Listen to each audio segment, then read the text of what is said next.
Professor Stephen Hagan, thank you very much indeed. And we have one final speaker, and I think follows on very well from that.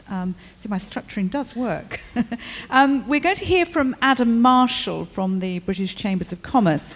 And Adam is Director of Policy and External Affairs. And he's going to talk to us mainly about hopefully about the demand for multilingual employees and the benefits of language learning for international trade with Europe and beyond in this post-crisis economy. That's what it's got written here, and I think you're going to talk a little bit about that. Are you going to sit, Adam? I'll sit, yeah, that's all right. Okay, absolutely no problem. Pero si todos los demás van a empezar en el idioma extranjero, yo también lo voy a hacer. Pues muchas gracias a todos y mi agradecimiento también a la Comisión Europea por estar aquí hoy. Este tema es súper importante para todos y para el futuro económico, no solo de Europa, pero sino también del Reino Unido. So this is such an important theme for us here in the UK and for the business community here in the UK that I think language learning is going to be one of the big topics for us over the years to come. Just to introduce myself, my name is Adam Marshall. I'm basically the lobbyist for about 100,000 businesses who come together in 54 chambers of commerce up and down the United Kingdom. Those businesses, when you put them together, have about 4.5 million employees. So it's a big chunk of the UK private sector. And we're also a leading source of support for exporters in particular. Only 1 in 5 UK businesses on official statistics is an exporter, but 40% of our membership is exporting. So we have a very big chunk of the exporting population. And as Rosie was saying, at both a leadership and an employee level, the demand for language skills is growing amongst our companies, and it's growing very, very swiftly indeed. And unfortunately, as many of our previous speakers have already said, this is one of the things about going last in a panel so eminent, is that there are not enough in this country skilled to fill so many of those posts. There are really 4 reasons why businesses value language skills and multilingual employees, and this comes from our own research with our business community. The first is the process of internationalization, which Stephen has just touched on in some detail. But the specific and practical things that businesses are concerned about include responding to a reactive export opportunity. Someone rings you up from a country and is interested in your product, and you want to be culturally sensitive and sell them lots of things in return. Creating a proactive export strategy in the way that Stephen has just talked about. Language, many companies are sort of belatedly waking up to the fact that language has to be part of that sort of export strategy. Understanding culture and the way of doing business in a target market, of course. Building up market knowledge and affinity. The example that Stephen just gave about Russia and gloves is, of course, a hugely important one. You have to really understand where you're going. And too many failed exporters from this country say, I went in, I got burnt because I didn't understand the place I was going. And language, of course, plays an enormous role in that. Of course, there's also communication with agents and distributors who handle many in-market transactions for firms, particularly before they develop their own presence. But being able to communicate in those agents' languages has become even more important because of the potential of legal sanction. There is a bribery act here in the UK now which is extraordinarily strict and makes you as a business responsible for the actions of any agent or distributor or third party that you are working with. And if you are not able to convey to that agent or distributor that a facilitation payment at customs is not acceptable, you may find yourself legally liable. So it's not just about actually selling your wares, it's also about compliance with the law. The second reason why businesses seem to value multilingual employees really is exporting to the rest of Europe. It is probably impolitic of me to say this in a European Commission-sponsored conference, but we have a very frustrated business community in this country that feels that the single market is hugely incomplete. The single market in goods functions, albeit with its problems, mostly to the benefit of Germany, and the single market in services, which would benefit this country more than any other in the European Union, doesn't function at all. That's the perception in our business community. I'm just the messenger, I'll say it that way. But given the fact that there are some perceived barriers there, language plays an enormous role in helping to overcome those barriers. And I'll take the specific example of e-commerce, which was mentioned a little bit earlier. The UK is Europe's leading e-commerce nation. Quite frankly, unless we get our language skills up, we will not be Europe's leading e-commerce nation. because we simply will not have the capacity, not just to comply with things like European directives on ensuring that your terms and conditions are accessible in different languages, etc., but also to be able to sell into other markets. So it's hugely important to us. And because we are a services sector economy, because that is our specialty, both B2B and B2C services require these language skills. So in terms of exporting to the rest of Europe, hugely, hugely important to us. It's also important because of export growth to new markets. Stephen was talking about the shift amongst some UK exporters towards additional markets.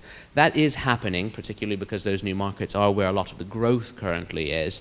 But some of the statistics make for pretty dire reading. Ministers will go and trumpet the fact that our trade with countries like India and China has increased by 80 or 100%, but that's because it's from a pitifully low base. And when it comes to the markets of Latin America, those with which I have a significant affinity, only 28% of our chamber exporters are currently exporting in Central and South America, which to me is an absolute disgrace and one which needs to be remedied, particularly when you have 50 or 60% of those companies in Asian or Middle Eastern markets. And language plays an enormous role in that lack of access to those markets. Same goes for French and Portuguese, not just here in Europe, but for the growing African markets, of course, as the fastest growing continent. One of our senior officials, our president, was in Aberdeen recently and went into Aberdeen Chamber of Commerce and stumbled into the wrong meeting. It was 80 businesses, all of whom were doing business with Angola because of the huge explosion in oil and gas in Angola. And those 80 business people were having a little bit of a Portuguese crash course in addition to a business meeting because of those huge opportunities. And of course, Chinese and Arabic, because of their continental scale, are becoming ever more important as well. The fourth reason why businesses value multilingual employees is because there is, of course, an exchange between the private and public sector as well. We have a UK public sector which has as many problems with language as our UK private sector, and as David has laid out, results in a problem with us getting our people into the European Commission. And from my perspective as a business representative, if we want to impose a small L liberal view of free trade and commerce in Europe, without having British officials who have perhaps been steeped in that tradition, but also have language skills, we have a very serious problem on our hands. And David, I don't know if I'm right to say this, but I read a newspaper article the other day that says no UK civil servant has passed the concours since 2010. Is it wrong? It's wrong. Is it wrong? But are the numbers small? Not that small. It's nowhere near as bad. They're trying to make a headline, but it's nowhere near true. It's actually better than it had been the 3 previous years. Good. Well, that makes me feel a tiny bit better, but I still feel like we have a long way to go if we have only 5.6%, for example, of the senior officials and 4.6% of the Commission staff as a whole. Effectively, our research findings show some pretty shocking things as well, and it's where business has to look at itself in the mirror. 70% of exporters had absolutely no language competence for the markets they served in our 2013 language survey. Amongst non-exporters, so companies that had never taken their products abroad, 1 in 5 said languages were a highly influential barrier stopping them from doing so. Echoing a point that was made earlier, the most commonly spoken language amongst our business people is French, which, whilst still an incredibly important language, is declining in its importance for some of the markets we're trying to serve. And I think that a lot of business people are saying, well, we do French and German at school in this country. We aren't doing some of the languages that we need.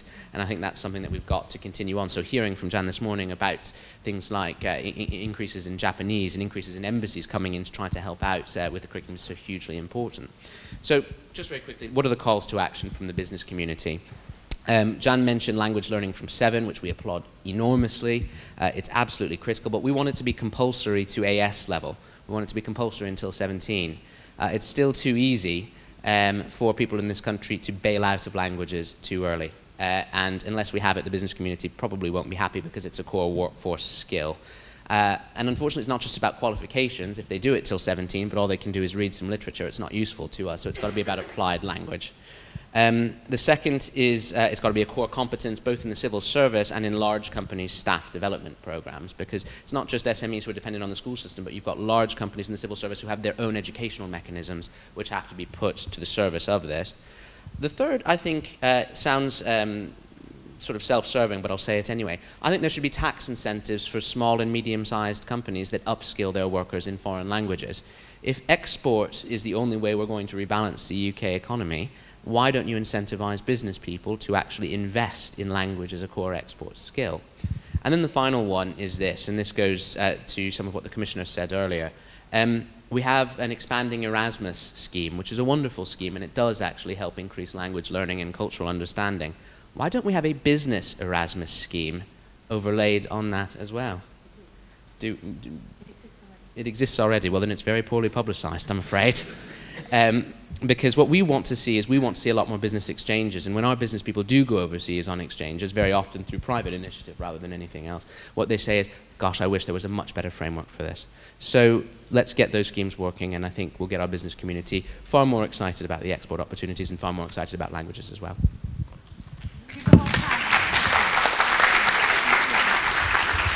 Thank you, Adam Marshall, very much indeed. The gauntlet has been thrown down. Excellent. And nobody threw any tomatoes at you. You're surrounded by Europeans. And I'm sure the European Commission actually would be the first to say that they want us to be open and critical about what's going on. Christina, would you first of all like to react to what Adam was saying about, we were talking about the Erasmus scheme. You said that it does already exist for business.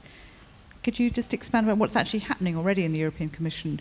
Yeah, it was on a pilot project basis, I think, in 2010, but it is now up and running. It's called Erasmus for Entrepreneurs. And it builds on the same principle as Erasmus for Learners. It's actually young, budding businessmen and women going to train in another entrepreneurial business or SME in another country. Training, learning, but also discussing mutual business ventures. But I'm appalled to hear that you've never heard of it. I think this is actually the message of a lot of what is being said, that we don't know what everybody else is doing. Just in response to that, I did know about the Erasmus for Entrepreneurs scheme, but that's not what I mean when I talk about a business Erasmus scheme. Because the biggest problem that we actually have in terms of getting a language learning culture in this country is actually with the leadership of our businesses. What we need is the sort of scheme where business leaders can go out, have those cultural exchanges, and actually come back and say, I need to upskill my staff. I'm less worried about those young people who would go out there as entrepreneurs and get going already. I really would love to see a scheme whereby you get somewhat more experienced and established business people doing the same sort of thing. And I know it's something that the Commission has worked valiantly on over the years, but it's something where we, of course, would like to see more. And in terms of the point about communication, I would just say this. The European Commission has a lot of wonderful programs, not just in this country, but in all countries of the European Union. They are terribly communicated. The best communication I have seen of a program was the one about equal pay for equal work, which was on the side of London buses for about a year. But that is the only one in the last 10 years that I can remember, and that's a shame, I think, because if there is wonderful schemes, we need to communicate them better.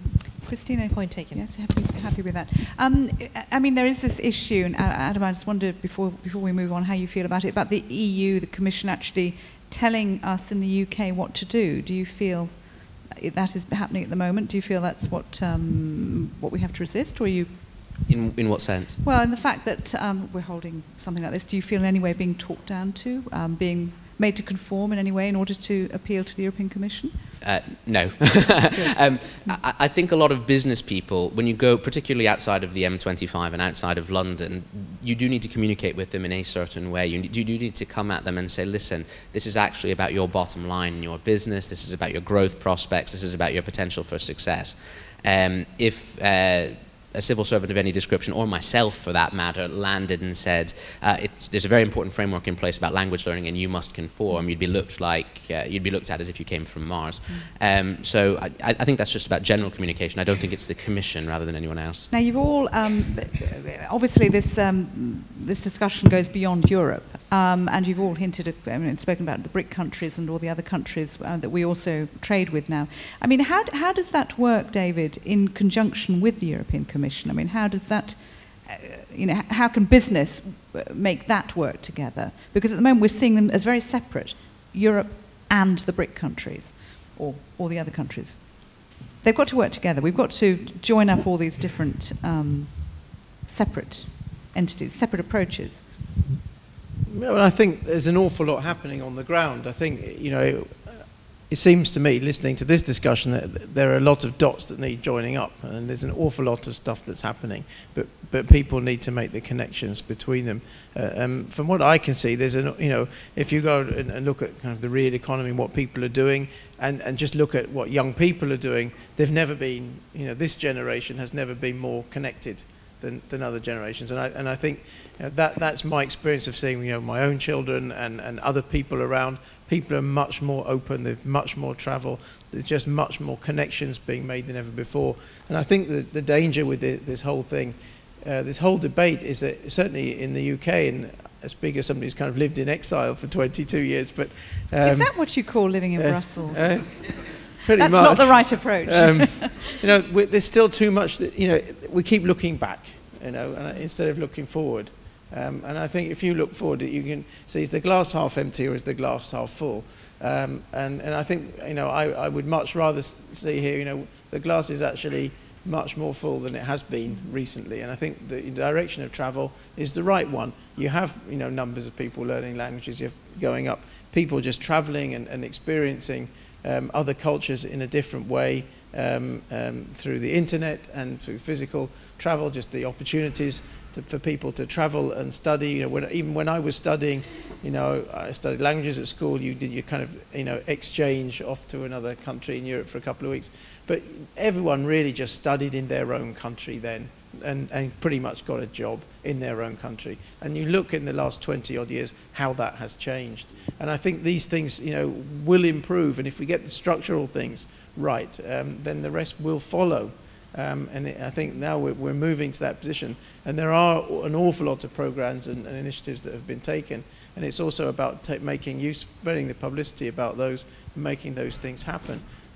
So I'm actually much more optimistic than pessimistic about the future, and I think for the, you know, there's an awful lot of talk about Britain and Europe and referendums and all the rest of it, which I'm not going to comment on, but it's safe to say one thing: at least it gets people talking about Europe.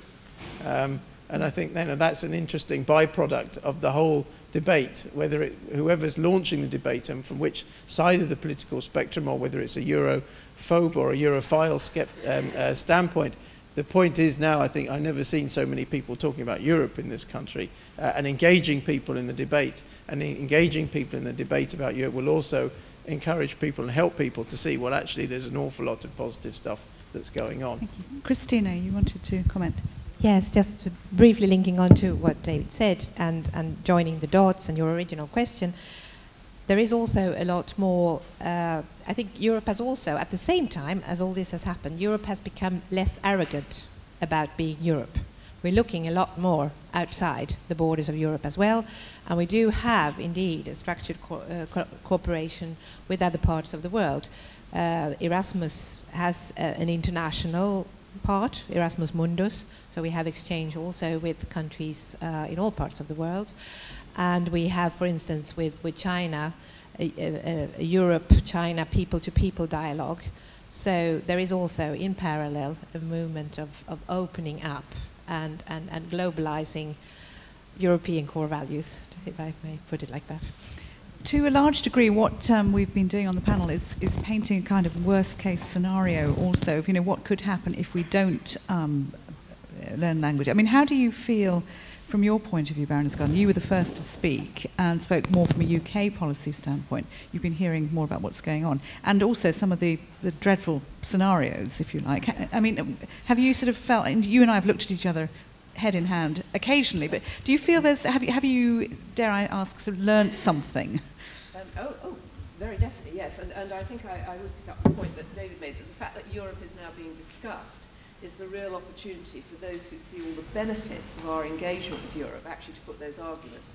Because one of the problems has been that almost by default, the anti-European brigade, which has a much greater amount of press attention, if you like, tends to have the arguments, because it's much easier, apparently, to whip up the British to think that all foreigners are evil beings, than it is actually to point out all the immense benefits we have from being part of the European Union. And so I think one can only hope that as that does get whipped up, it really will make those who are in favour of the EU put the arguments far more forcefully in the public domain. What more do you think the government can do? Well, I mean, curiously, it's all sort of getting itself whipped up at the moment between the three political parties who all in one way or another have suggested a referendum, and for different reasons. I have to say, I mean, speaking party politically for a moment, the Liberal Democrats have long said that they were in favour of a referendum if there were major changes within the EU, which would affect us, which really would affect us every day. Not for minor modifications, and certainly not just doing it in-out, because people woke up one sunny morning and decided they'd rather be out of the EU. And so there are different reasons why people are suggesting this, but I think we really will have to work very hard on that. And of course you have a leader who speaks various languages, and he should be here as well. Where is he? He should be here. They should all be here. Thank you very much. With a wife who speaks many languages as well. Indeed. So we are.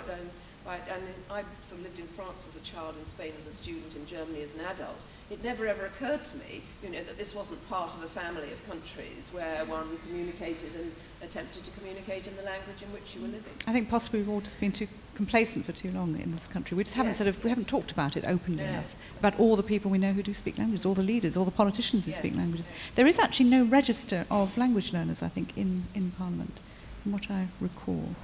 I'm certainly not aware if there That's is something one. we could do. There possibly isn't, but that's Is there, an Jan? interesting idea, actually. I don't think there is a register of MPs who speak languages and ministers.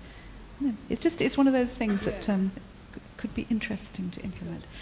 We're going to open it up to the floor now. So we have about 20 minutes. If anybody would like to ask any questions, there is a roving mic, and I can, if you all want to speak at once, I can throw this one into the auditorium as well.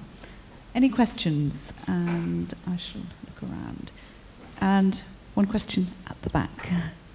Is there a microphone, please? Thank you. And I think that's Richard Hardy. It is. It's a bit dark. Thank you very much. Is that on? Richard Hardy from UBS. Thank you. I would just like to ask Professor Hagen a question about his research. It's a modern phenomenon that so many services supplied, particularly to large companies, are now outsourced, notably outside this country. Was that an area that you looked at in relation to language needs? Did you all hear that question? Would you mind just one more time, Richard? Sorry, I didn't quite catch it acoustically. Increasingly, services supplied particularly to large companies are outsourced to suppliers based in other countries, most obviously India, other parts of Asia. So I was asking Professor Hagen whether the research that he's done revealed an increasing demand for languages by the British users of those outsourced suppliers. Thank you very much indeed. We did look specifically at that area because we looked at the global need for languages. Your mic's not on. Don't worry, just keep speaking. I'm sure it'll be turned on any second. Okay. It'll be fine. Okay. Is that working? Yes, it is. Yes, we didn't look specifically at that particular segment of the market because we looked at what the businesses were talking about in terms of their global need for languages, both with supplies to them and purchases, as well as trading. So we got a picture of the whole of the, if you like, the global need for languages in one particular company and then a whole series of different companies, without necessarily looking at the, what you might call procurement aspect of the business, but that was built into that process of languages. Nobody specifically mentioned outsourcing services, but they did mention the importance of reducing the cost of procurement from foreign countries by being able to speak the local language and negotiating a better price. This is part of what Adam was talking about as well. I mean, this incentive for businesses and staff. Do you want a mic? Can you? I'll just pass this one around. Yes. No, I recognise what Stephen has just said, and the example that immediately comes to mind is that I was in Colombia in August, and the country is trying to position itself to European companies, major multinationals, as a bridgehead into Latin America, because they now believe they have the civil society institutions, the economic stability, and the sort of infrastructure that would enable that to be a positive step forward. And one of the things that they said to us was, we want the outsource operations for Latin America of these companies.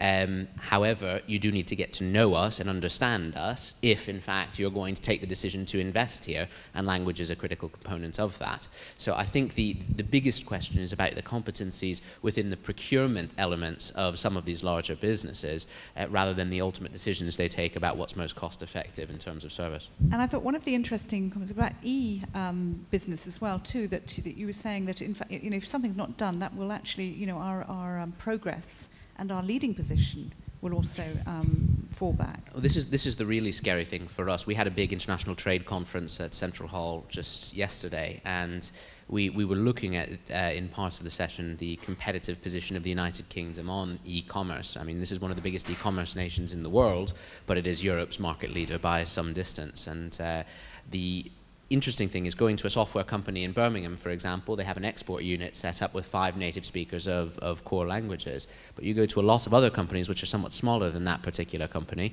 maybe 10 employees, 15 employees, they don't have headroom in their budgets to employ individuals with specific language skills. And they're worried that actually their e-commerce opportunities are going to start to decline unless they can engage in languages. Hence the proposal on tax incentives for those sorts of companies, because we really believe that if you get those smaller companies investing, even at a small scale, you could start to help them remain competitive for a long period of time. Any more questions from the floor? Down the front here. Is there a mic? Thank you, Richard. And just down at the front, please.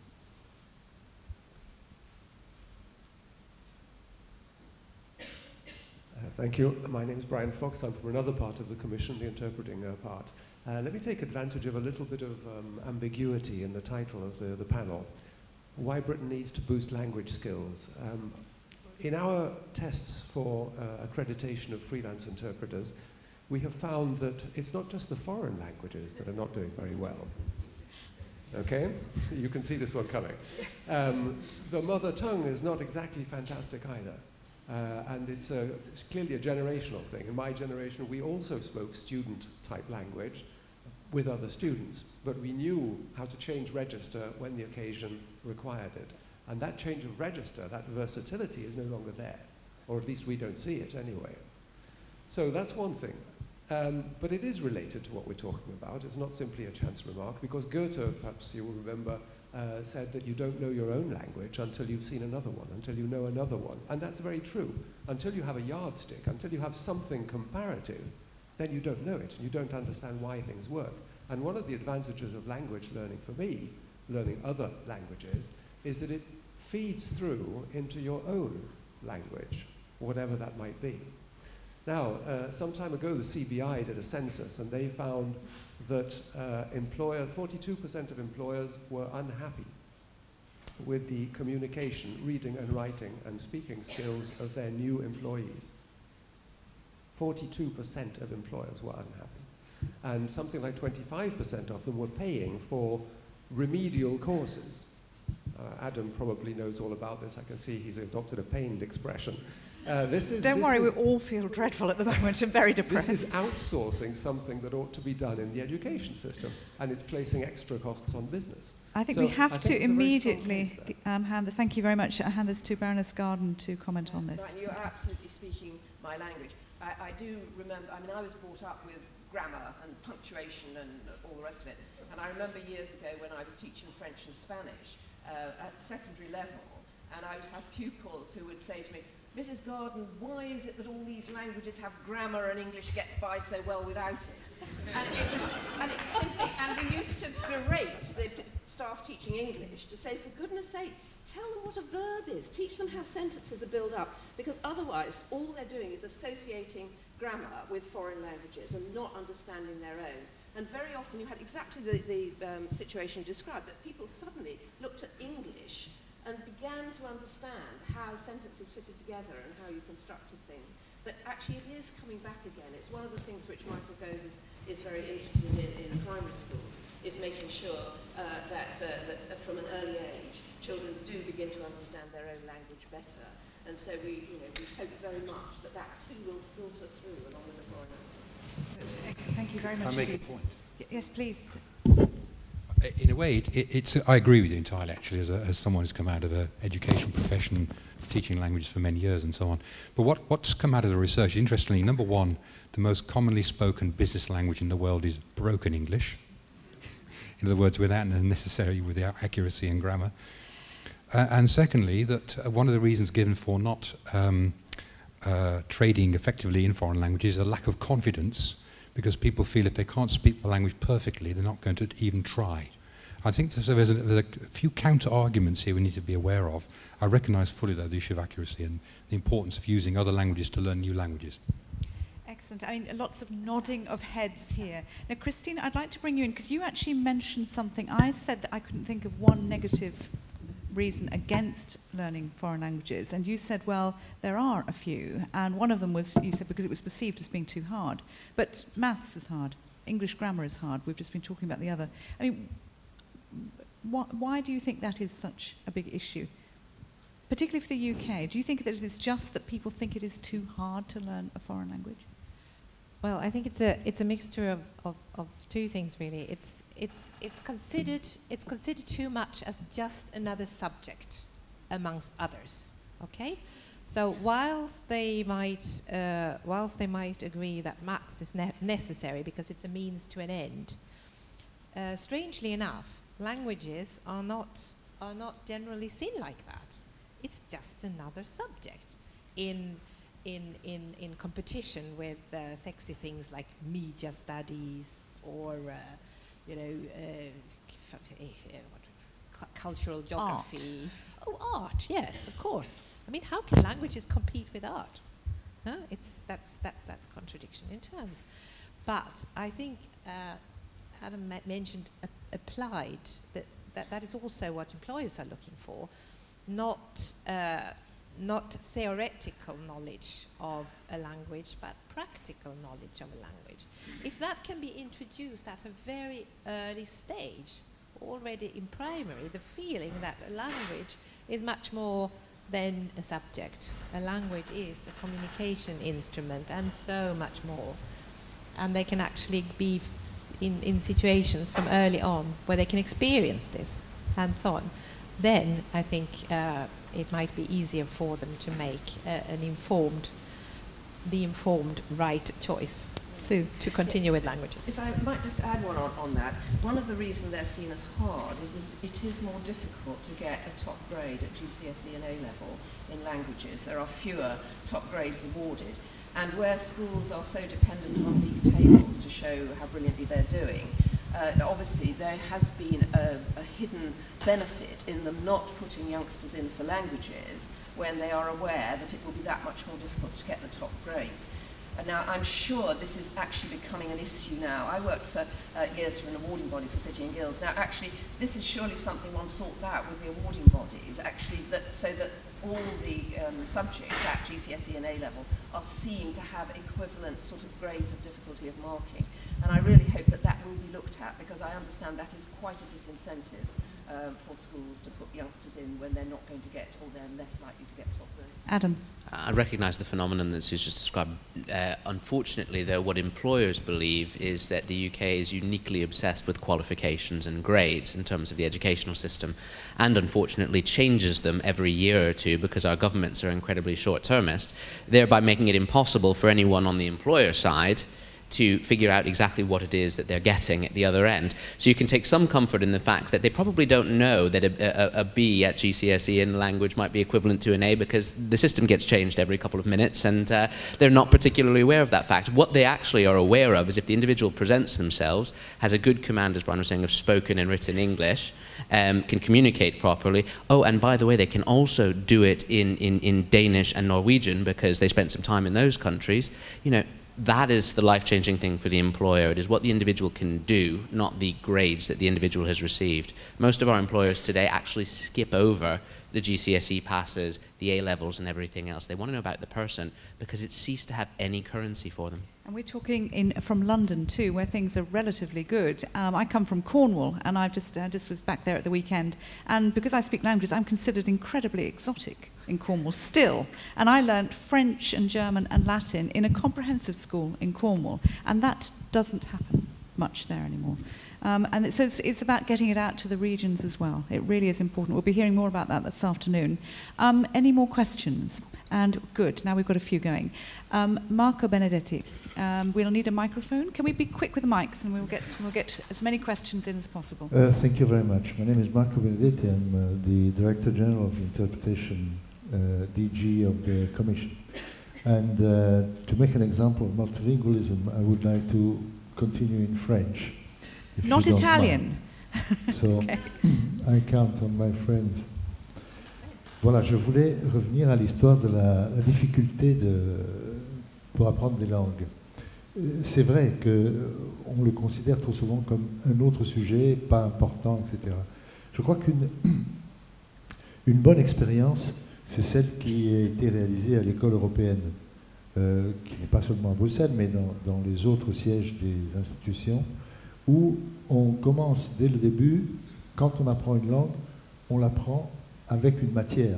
Par exemple, langue maternelle italien, c'est le cas de mon fils par exemple.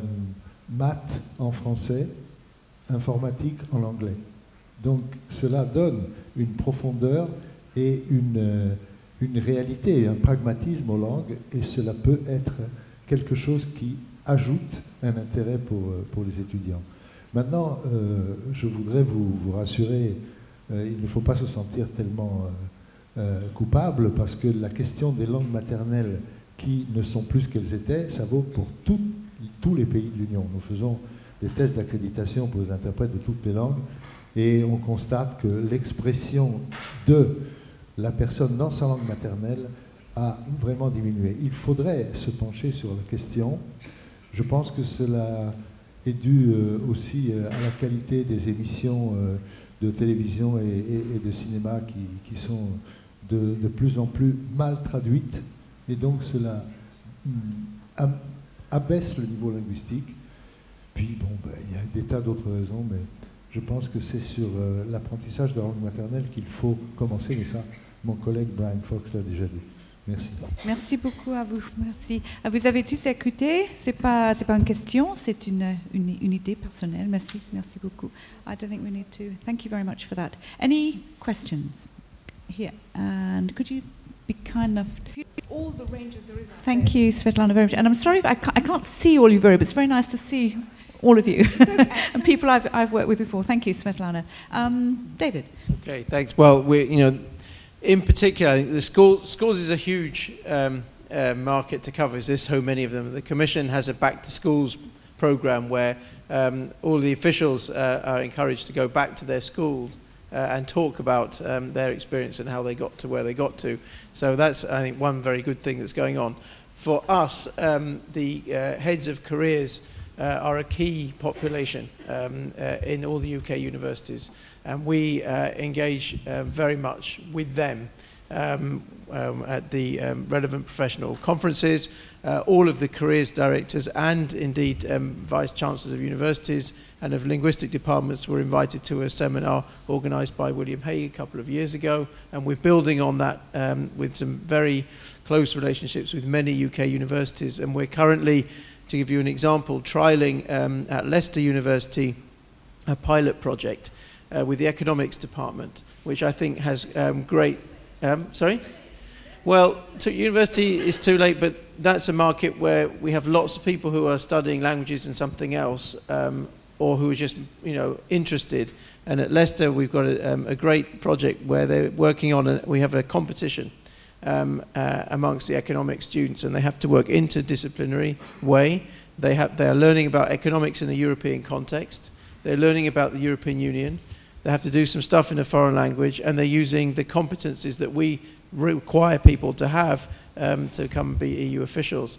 And so that's a great way of actually spreading the message and building competence at the same time. There's an awful lot going on at university level And this is actually raising awareness among a key population for us, because most of the, not all, but most of the jobs that we have are at university level. And in any case, most of the people that apply are graduates. So this is a way we can clearly get across. To speak to all of the schools, that requires a much bigger investment because there are so many schools, and I think the key really is to start with the language learning, which seems to be happening at schools, and to build up from there. But certainly at higher education level, a massive effort has been made by us and the government, and it's bearing fruit. Thank you. Christine, did you want to say something? Or? Yeah, two short things. One from my previous career in international business. My former employer IKEA was mentioned here. IKEA wouldn't be IKEA and would not have gone through this exponential success race all over the world if they hadn't, at a very early stage, and then I'm talking about the 70s, recognized that they needed people with language skills and intercultural skills to build a business relationship in local national markets everywhere where they wanted to go. And they did. They were phenomenally successful because they went for different marketing strategies in different countries. And I think schools need to get in touch with local business. Why not their local IKEA store? Get people in to speak about what a future might be there if you know languages. And the other thing is the huge job market that is created for localization. It was mentioned before, multilingual websites that don't only translate, but actually translate cultural nuances. And that is a very exponentially growing market. You just need to get your school counsellors to talk about that. Thank you. It's not something that we can do. Thank you very much indeed. Adam, quickly, and then I want to get a couple more questions. I agree entirely with the question of universities far too late. It's all about schools. The problem we have in this country is twofold. One is there is no careers advice in schools in England anymore. It doesn't exist.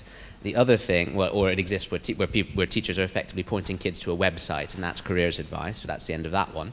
The other problem that we actually have is we have business people up and down the country who bang their heads against the doors of schools, and both the head teachers and the teachers have no idea how to engage with them and use them in precisely the way Christina has just talked about, in terms of really having those interchange between local employers and students. We have so many business people who come to us and say, I really tried, but the teachers don't know what to do with us, and all they're thinking about is the exams they have coming forward. I must say that, as Baroness Garden was also noting, it's not entirely true. When I was actually talking at a school on Monday to my niece's school about journalism, you might not think that a particularly useful job, but they were in fact actually inviting people to come in and talk to quite young teachers, and it is rare. Sorry, can I just add one quick point? I do want to get a couple more questions in, because at one point while we're getting the microphone to the lady in red. From the university sector, you may be aware, and this is why we don't shout loudly enough, that employability rates amongst German graduates is one of the highest of all subjects in the United Kingdom. And that's the rarity value. That's coming from the stats for the last 10 years. It's incredible. Thank you. That is an important point. And the lady in red. Good morning. My name is Luisa Ribeiro. I'm advisor for Modern Foreign Language and Portuguese Pupil Achievement. And I work. Luisa, can you hold it as close as possible to your mouth, please? Is it okay like this? I work in the area of Lambeth, and who knows London really well? The first language that is spoken, foreign language, is Portuguese. And the second, then we have a lot of languages in Lambeth. And I work with teenagers who are looking forward to have a chance to try their language skills in business. And it's very difficult for me as an advisor to get through to business who want to welcome them, and who want to expand their language skills, and who want to value their professional skills later. And also they want to proceed their studies, they want to see how they can use their multiple languages and still work in England. When you say it's difficult, what is difficult about the process of approaching business? Whenever, there is work experience, so I always try to engage them in companies whereby the languages that they speak are used, and they can also expand other skills for their professional development. So it's very difficult to get companies. They want Well, to that is have something them. that can be changed, surely. Yeah. I would have thought that's a very easy thing to change. It is. So actually, if I'm, at the moment, if eu começar a falar português, quem é que vai entender o que eu digo?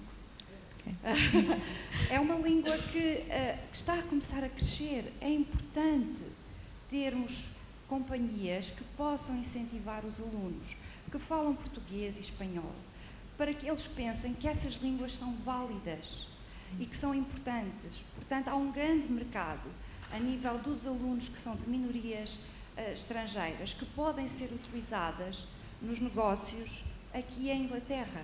E eles têm muita vontade de trabalhar nessa área.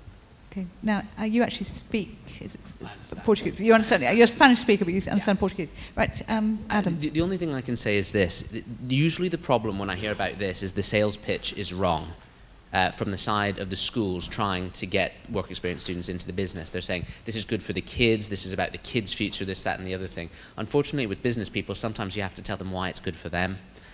Start from that side, and then get on to the fact that, by the way, you'll also be helping the local kids, and I guarantee you'll have a longer queue than now. Okay, so a lesson, a workshop in pitching. That sounds like a good one too. And there are people here who can do that. We'll get in two very quick questions. Two gentlemen at the back. And remember, there's lots of time over a nice long lunch to keep talking about this.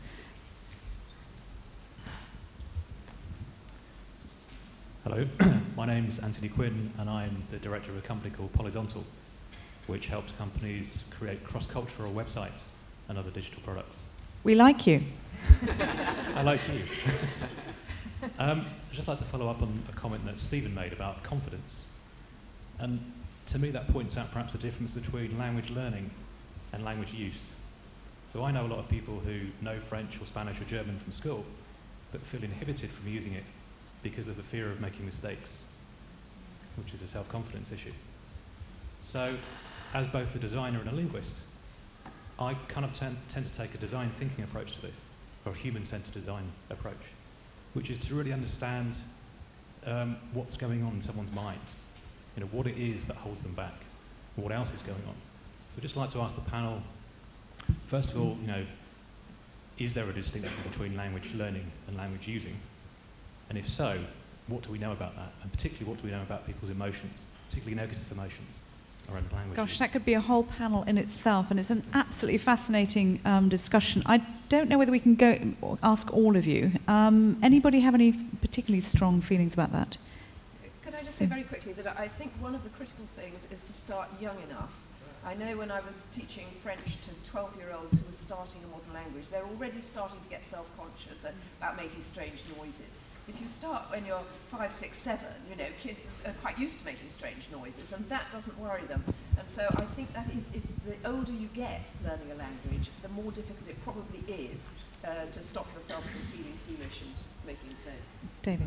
Very briefly, I mean, from my studies of linguistics at university, I think there's two fundamentally different processes going on. And before you get to about 10 or 11, children have a natural ability to acquire a language without much effort. It just, the brain is programmed to take in new languages and become competent. From about 11 onwards, you're learning a language, which for the brain is an entirely different process. And then you're learning it like you're learning maths or physics or anything else, where all the problems of the inhibitions, the fear of making a mistake, because in other subjects, if you make a mistake, you get a 0, if you get the sum wrong, you're into a different mentality. So if you really want to address the problem, actually, the best thing to do is start language learning as early as you can, because it's a natural process. The self-consciousness is not there. You're trying to get that across to a bunch of teenagers who are the most self-conscious bunch of people on the planet anyway. And that's, I think, at the heart of the problem, is we start learning foreign languages too late. Yes, absolutely. Adam, very quickly. Sorry, Adam asked first question, sorry. This is a peculiarly British problem. I was at school in America, I'm half American, and quite frankly, public speaking, presenting in front of a classroom and things like that are the fundamental precursors to language confidence, which I think is the point that you're trying to make. We don't encourage that in our school system as much as we need to in this country, and I think that's a huge part of the problem. I'm actually going to have to stop you all here too, and I'm really, really sorry, because this is actually, but it's a very good place to stop, because this is actually the basis of everything. And this is about, this panel, bless you, in all languages, this is about boosting language skills. And one way we have to do it in this country is by building up confidence. We are a very pragmatic nation. I think a lot of the reasoning we've heard on this panel is pragmatic, it's practical, it's business. We can monetize this. We now have statistics. Once upon a time, we didn't even have business statistics about how dire or whatever the situation was. So we have all the tools now, all the information, all the statistics. There is no excuse. Let's call it, instead of calling it arts, we call it creative industries. You know, we have a very, very business-like approach to languages now too, and I think that's possibly, for this particular process and transitional period, is probably a good thing. Is that a reasonable place to stop, do you think? I'm very, very sad about having to stop this absolutely brilliant panel, and I hope you'll stay around and sort of badger them also in the break as well. So I'd like to thank everybody here. You've got the whole list up there. I'd like to thank Christina Cunningham, Baroness Garden, Adam Marshall, David Bearfield, and also Stephen Hagan. Thank you very much indeed.